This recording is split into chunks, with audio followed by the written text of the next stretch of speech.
One of the most underrated exotic is now one of the most fun exotics in Destiny 2, the Titan Horns. Titan Exotic Helm. Why am I saying Titan Horns? Oh, it is Horn. The Khepri's Horn that sends out a solar blast upon placing a barricade. This exotic is one of those exotics that you use for fun, but now with Strand out, this exotic is really fun to use, especially in a lot of encounters that require dealing with ads or as densities. You just go to town with it. What makes this really shine even more is the seasonal artifact that we got this season for Strand, so might as well abuse it. I mean, it's still gonna be fun after we lose those Strand artifacts. Just the Tangle explosion won't be as bigger, but we'll get into that in a second. Now, for this exotic build that I'm using, utilizing shackle grenades, threadlings, and obviously we need Khepri's Horn. Without it, this build doesn't exist. I'm not even at tier 10 resilience and discipline for this to work, and it works just amazing. Taking it into harder content, you may need to get very specific into this build. There is a downfall to this build, and I'll get into that, but it's one major downfall, and it's surprisingly the only dumbest thing that I've ever seen, but it's whatever. Alright, so aside from that, let's get into mods. So we need to talk about mods for this build. Helmet, we need to generate overpower. We're going to use Strand Siphon, and we're going to use a Strand weapon. You can use whatever you want to use, to be honest. It doesn't really matter. But for my build, I'm using Strand Siphon as helmet. I'm using Firepower and Bolstering Detonation for Gauntlet. Firepower, your grenade final blows, generate orbs of power, and Bolstering Detonation grants class ability energy when you cause damage with grenades. Those who go hand in hand with each other with the Siphon mod. So my grenades spawn to overpower, my weapons spawn to overpower, and I generate class ability doing damage with my grenade. Chest, whatever you want to use. Legs, absolution and recuperation. You're picking up orbs of power, you might as well regain health. I mean, yes, you have maximum resilience for this build, but your recovery is going to be so might as well regenerate health. Now, Absolution. Reduce all ability cooldown each time you pick up an Orb of Power. You can get very specific into installation. Reduces the cooldown of your class ability. That's optional. But I go with these two because I'm utilizing the shackle grenade and I'm utilizing the class ability. So might as well, use that. Why not? It's two birds in one stone. For class item, I use distribution and bomber. Distribution basically reduce all ability cooldown when using your class ability near targets. Khepri's Horn, you're 9 out of 10 times going to be using your class ability near targets. The way Khepri's Horn works and distribution, 9 out of 10 times you get your, like almost 99.9% of the goddamn time you get your barricade back. Bomber reduces your grenade cooldown when using your class ability. No brainer, simple. You can utilize utility kickstart and utility finisher, or maybe Reaper if you want for more orbs of power when using your barricade. But those require armor charge, so 9 out of 10 times you're going to be using your armor charge. I mean, if you want, it's up to you, and that's optional. Now the main thing, strand weapon. You can use any strand weapons you want. However, what makes this build really fun is the strand weapon with hatchling.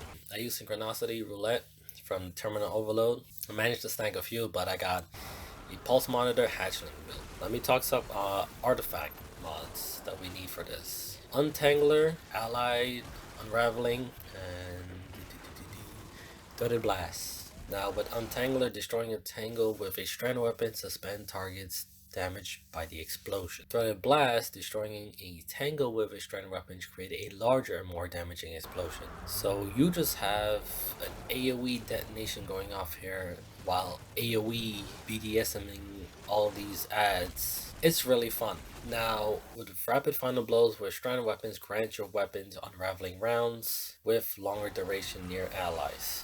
The fun part about this build is kind of like an all-in-3 champion build.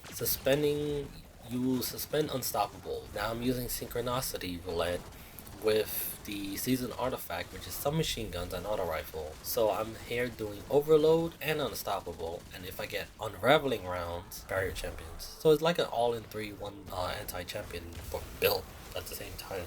Now, let's get into the subclass. For Strand, I personally go with Rally Barricade. You can go whichever. Rally Barricade is a short one, Towering Barricade is a big one. I use Shackle Grenade. You can use Threadlings, whichever you prefer. But shackle grenade. We only have the two aspects that we currently have, and you obviously need Dranger Slash to make this build actually work. Later down the line, if we do get more aspects, then maybe this build can change up dramatically. For fragments, I use Thread of Mind, Thread of Evolution, Thread of Rebirth, and Thread of Generation. Thread of Mind, defeating suspend targets grant class ability. Since I'm going into the hatchling threadlings built with this, I decided to go with Thread of Evolution, which threadlings travel further and deal additional damage, so kill enemies quicker. Strand Weapon, Final Blow have a chance to create a threadling, which is great. I'm using a Strand Weapon, so I'll have 2 threadlings sometimes spawn. Now we have Thread of Generation, dealing damage generates grenade energy, so we get grenade energy back. You're wondering, how the hell does this work? Alright, simple. Pop up barricade, suspend enemy, kill them with the Strand Weapon, the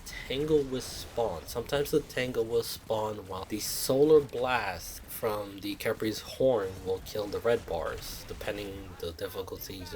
Higher difficulties means they have more health, so they're a lot more tankier, but lower difficulties means that they will spawn really quickly. So when the first wave, when the blast goes out from spawning the barricade, it will suspend them while dealing damage. The tangle will spawn, and then sometimes when the blast comes back, depending where the tangle is, it might get hit from the solar blast coming back, and it would actually, do the explosion from the tangle. Being mindful that the tangles are on a 15 seconds cooldown, so you can't just spawn tangles, rapidly. If the tangle was not hit from the solar blast from the Khepri's horn, you use your Strand Weapon for a bigger AoE damage and suspending. Depending how close the tangle is, destroying it will also give you woven mail, so you even have even more resilience. So you're almost like unkillable with this build. Now, for those who don't know, Khepri's horn solar kills recharges solar blast barricade. The gimmick of this build is that you can use solar if you want. Solar heavy, solar special weapon, but I'm not, and it just works wonderfully. Because the solar blast from the barricade that is released, depending on the difficulty of the content, higher difficulty, like I said earlier, means that ads have more health. But if you're doing like stuff like Gambit or roaming or whatnot, their health is going to be normal, so they're going to die really instantly. So you will get your barricade back really quickly. That's the part. And then the fun part is, if you don't have your barricade, you have the shackle grenade to suspend them. You kill them with your Strand Weapon. You spawn a tangle, you shoot the tangle with your Strand Weapon, and you just keep going back and forth. Barricade, grenade, barricade, grenade, picking up orbs of power. It's just everywhere. You can even pop on, like I have, a Strand Weapon search to do even more damage with your Strand Weapon. So the build is really fun. To be honest, I have not taken off this helmet unless I need to for like raid or dungeons, boss DPS things. But remember, woven mail only lasts for 10 seconds, and tangles only last for 15 seconds cooldown. So you have to wait 15 seconds to spawn another one. The only downfall to this build is no ads, obviously. That's the major one. But the second major one is the terrain on where you're at. Yes, you heard me right. The terrain. The terrain affects the way the blast works. If you play the new strike on Neomuna, where you have to kill the big Vex, the big hive mine. Why am I saying hive Vex mine? The terrain in that boss encounter sucks, because the little crevices and the little holes, your blasts just disappear because they travel down. So like I said, yes, you have to be careful of the terrain. There was a few times in Gambit where I popped it and it didn't go all the way out because of the terrain. So those are the only two downfalls to this build. It's the terrain, and you need ads to make this work. But other than that, it's fine, to be honest. Let me know if you guys really enjoyed this video. I will post those other builds that I have in mind. Hope you have a good one. Thank you. Bye bye.